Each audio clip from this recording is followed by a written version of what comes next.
told me on the radio, our frontal lobes don't develop risk assessment until we're 25. Maybe that explains why, on the approach, we all seem to be risk assessing in hindsight.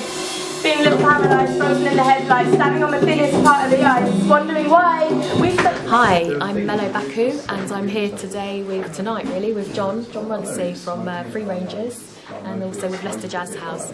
You're watching Leicester Jazz House TV. So, hi John. Hi. I've just heard you playing, which I very much enjoyed. Thanks. Yeah. And how did you enjoy your gig? And yeah, it was an interesting experiment. You don't gig very often as a band, but it was enjoyable enough. This is the first time I've ever done it with a poet. Yeah. On very much rehearsal, but it was interesting. It was really nice because it was quite, you say not much rehearsal, but quite a lot of it you were responding, weren't you? It wasn't set out. The idea was to have a sort of combination, jazz band, poet, and then the two together.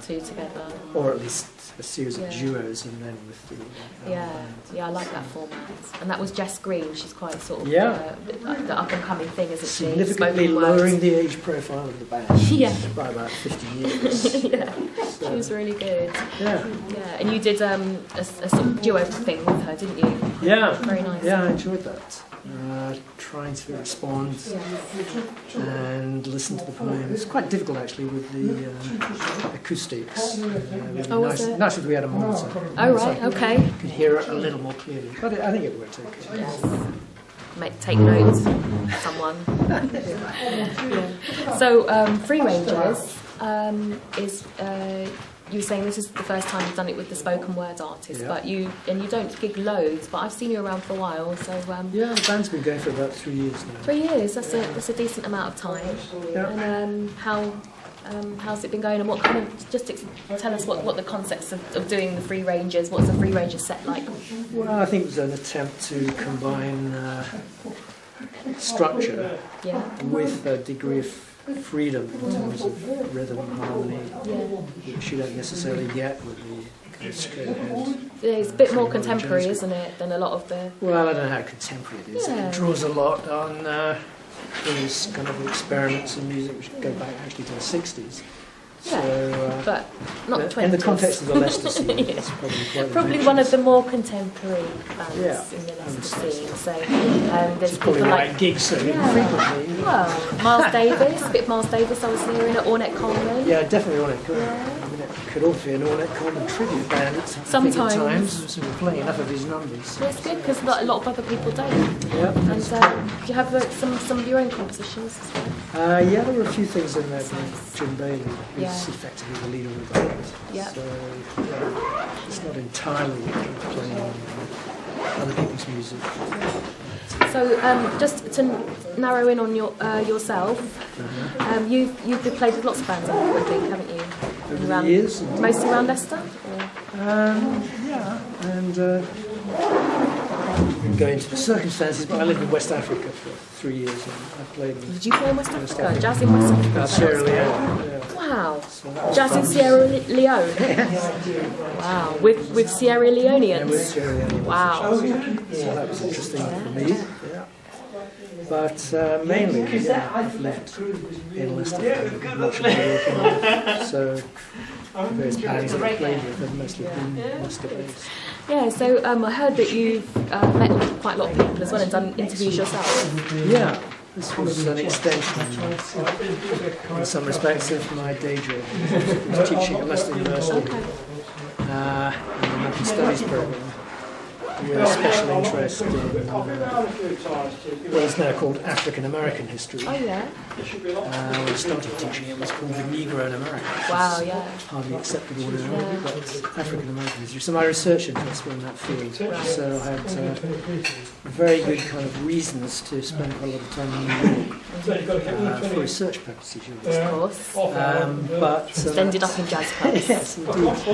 Which raised the possibility, indeed the opportunity of meeting someone I admired most. Who then? Come on. Well, it was really an extension of the kind of research I was doing. So I was interested in black and white musicians who were politically kind of aware and who were using their music in more than just a musical context. So for me, they were really interesting interviews with people like Max Roach, Archie Shack, and in a different kind of way with Miles Davis. I feel like I should swear, but because it's Miles Davis. I'm ready to start loading. Wow, So that's that amazing. was Wow, did he swear a lot? He did. The whole way through. The article appeared originally in the Melody Maker with all the expletives asterisked out, you know. But using a bit of imagination, you knew that it was actually in there. Wow. And what was the most kind of amazing interview, do you think, for yourself? From a personal point of view? Toss-up between Max Roach and Archie Shepp, I guess. But possibly Max Roach. I interviewed both of them twice, in the late 70s and in the late 80s. And indeed, I spent an entire day with Max Roach, which was very interesting. It's a bit more than just an interview. So how do you feel like doing jazz in Leicester after you've done like New York and... Yeah, it was a difficult transition. A bit more, bit sleepier. Yeah, I lived in New York for a year at university. And did you get to play in New York as well? Not that anybody famous, I'm afraid. But playing in New York, man, that's great. And then I got a job in Leicester, which turned out to be a significant culture shock. Yes. Going from one place to the other. But one adjusts, and I've been here long enough to appreciate what Leicester has to offer. Lots of good friends here, so good. Which is the main thing, isn't it? Yeah, I think so. And you've got some of your good friends are the people that you play jazz with. Indeed. And that's lovely. I was always playing jazz. And you're with Leicester Jazz House, aren't you? I am the treasurer. The treasurer, so you're a very prominent position of great responsibility. Position. Yeah. That's right. So you're helping to make things happen as well. Yeah, we try. It's an uphill battle, you feel, a lot of the time. Trying to get decent audiences in to hear, really high quality jazz. But we're working at it. Yes. And courtesy of your friend Marcus, we're trying to use the latest kind of social media and trying to reach new people. Just happens to be behind the camera. Yes. Trying to lower the age more profile sort of outreach of the audience. with the younger people as well. Well, this is what we're trying lovely. to do. I mean, this is actually one of the preconditions of the funding, which comes from the Arts Council. Yeah. And they're anxious to have us involve ourselves in audience development. Keeps it going, doesn't it? And jazz education, this kind of thing. So these are worthy and necessary things. Yeah. So. Feels like hard work. It feels like you're working for it sometimes, doesn't it? Indeed. When you've just been kind of playing and enjoying yourselves and putting on some great artists and just bringing people on suddenly like there's whole new remits. Yeah. But having said that, that can work out a bit of a challenge quite well.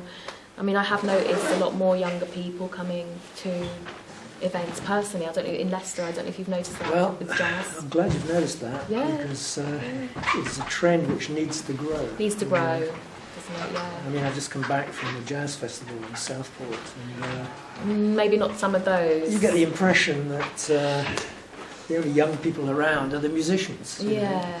And there are more and more of them coming out of jazz that's a start, courses, isn't it? universities. Yeah. But the audience, they don't seem to be attracting to a sufficient degree. I've got a feeling sometimes it's the venue and the actual circumstances. Like, depends sometimes where it's put on. So the Southport Jazz Festival, people kind of know what that's about, and it's tailored, isn't it? Because I do a few of them, like Keswick and Bude and Kakubri, and they're more traditional jazz. And the people who go, they've got their kind of stroller tickets, and they know what hotels they're going in, they know what pubs they're going to drink at. And I think for a young person walking into that, they might find that quite off-putting. They want to discover it for themselves, don't they, in their own way. They want to have gone and got their ticket on Webmaster instead of kind of writing off for it, So it's just like, I think that the environment around it. But I hope for the future of the music, that it does grow its young audience again. Totally. So anything else you wanted to add? And have you got any up and coming things that you're excited about? No, not particularly. Just- I hope that this band can Yeah.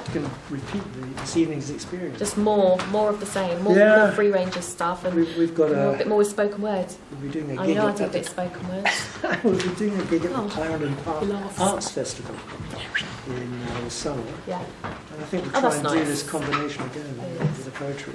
yeah. So I think it brings in a slightly different kind of audience, and that's good. You know, both for the jazzers and Do you ever use a talking drum? no, I haven't. Really? No. That's great. A bit call Bring and back response. various pieces of percussion from bet. Sierra Leone. Yeah. But, I played for many years with Chris Conway, who's a Oh yes, local he's very musician. experimental, isn't he? And we were into much more kind of Lovely. world music, and I was able to use some of that stuff That's then. nice. And I noticed you used there was an Ornette Coleman one, and you were using like a bell and Yeah, finger cymbals. finger cymbals. That was really pretty. I loved that. So, it's always good fun to try and bring that kind of stuff. My name is John Runcie of the Free Rangers, and you are watching Leicester Jazz House TV.